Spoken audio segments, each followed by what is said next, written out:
In early 2025, a little-known report quietly entered the financial system. Within days, it was being passed between analysts, investors, and regulators. Not because of who wrote it, but because of what it claimed. The report came from GMT Research, and inside it was a number that didn't align with reality. According to the company's official filings, BYD carried roughly $27 billion in debt. But GMT's analysis suggested something very different. A figure closer to $323 billion once supply chain obligations were included. That's not a small accounting disagreement. That's a structural difference in how the company is understood. Around the same time, other signals began to surface. Images circulated online showing large fields filled with unsold vehicles, registered as used despite appearing untouched. Industry coverage suggested this practice, sometimes called zero-mileage used cars, may inflate reported sales, though the full scale remains unclear. Then, in Brazil, authorities intervened at a construction site linked to BYD's expansion. According to Brazil's labor ministry, 163 Chinese workers were rescued, with allegations including passport confiscation and excessive working hours. For years, this company had been framed as the future of global transportation. Now a different question was emerging. Not how fast it was growing, but how stable that growth really was. To understand the scale of that question, you have to go back to 1995. A young engineer named Wang Chuanfu borrowed about $40,000 and started a small battery company in Shenzhen. At the time, batteries were not a glamorous business. Margins were thin, competition was intense, innovation was incremental.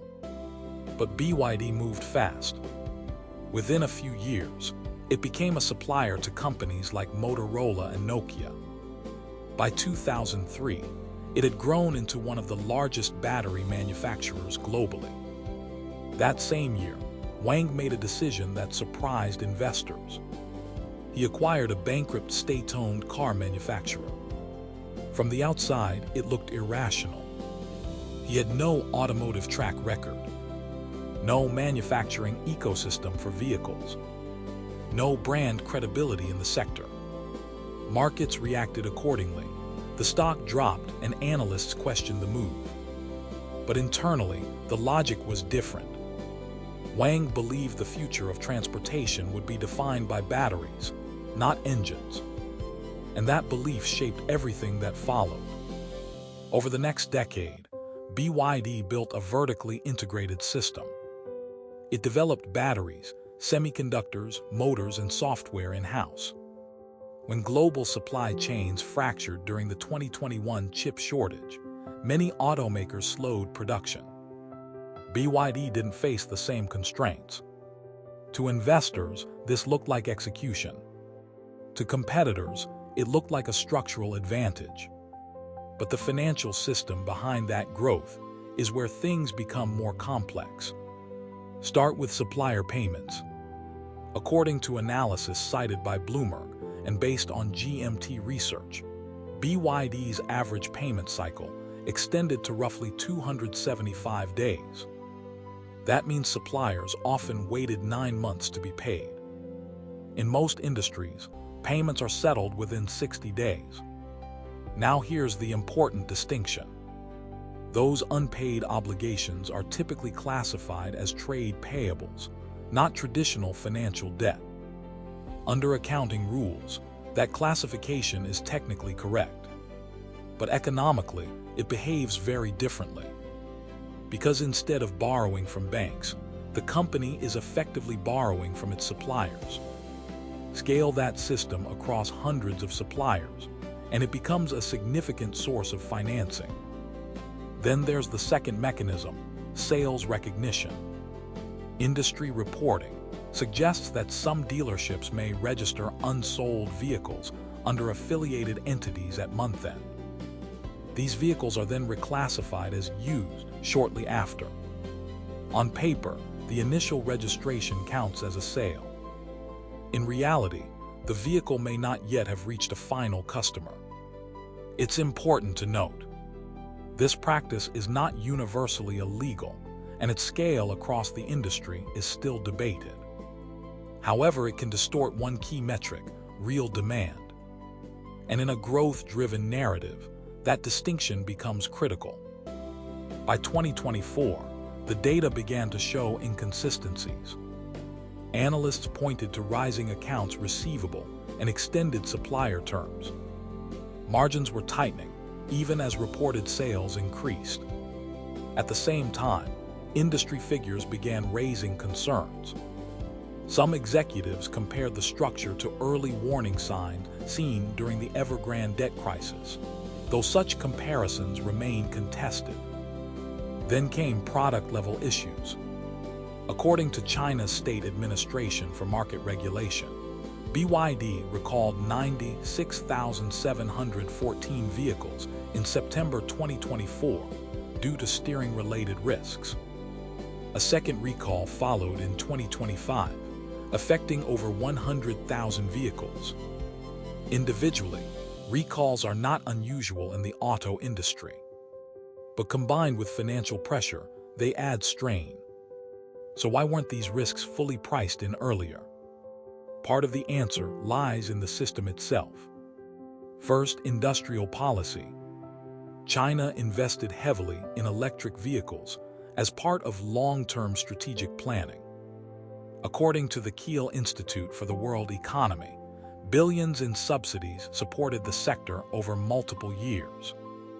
This created alignment between companies, local governments, and national objectives. Second, accounting frameworks. Trade payables, even when large, do not trigger the same scrutiny as bank debt. This allows companies to expand working capital aggressively, without immediate red flags. Third, global competition. Western automakers were focused on catching up in electric vehicles. That urgency shifted attention toward product development, rather than balance sheet structure. By 2025, pressure began to build. BYD's net profit declined by approximately 19% year-over-year, according to company disclosures.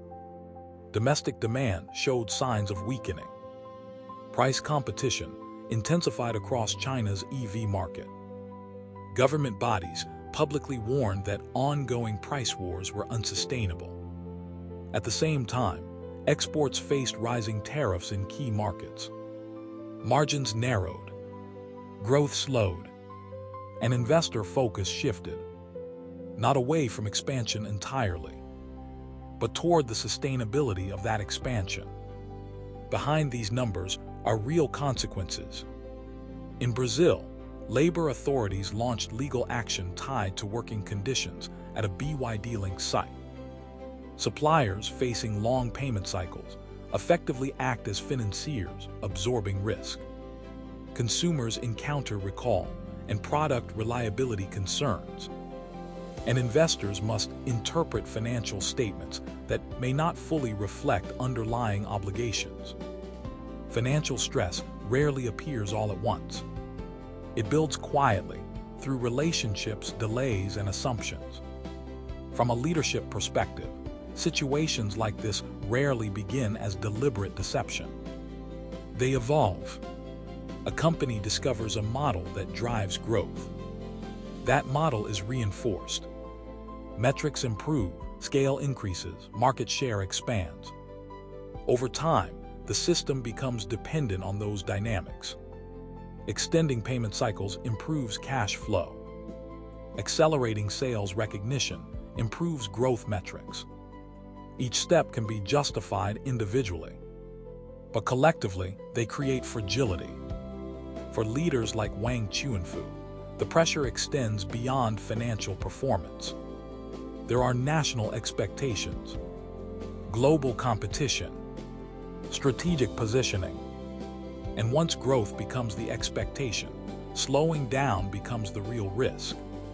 It's tempting to frame this as a simple story: success or failure. innovation, or distortion. But the reality is more nuanced. BYD built real technological advantages. It also operated within a system that rewards scale, speed, and strategic alignment. The tension between those forces is where risk emerges. Because the real question isn't just whether one company succeeds or fails. It's whether the metrics we trust, revenue, sales, profit, still reflect reality in complex systems. And if they do, how would you know the difference before it becomes obvious to everyone else?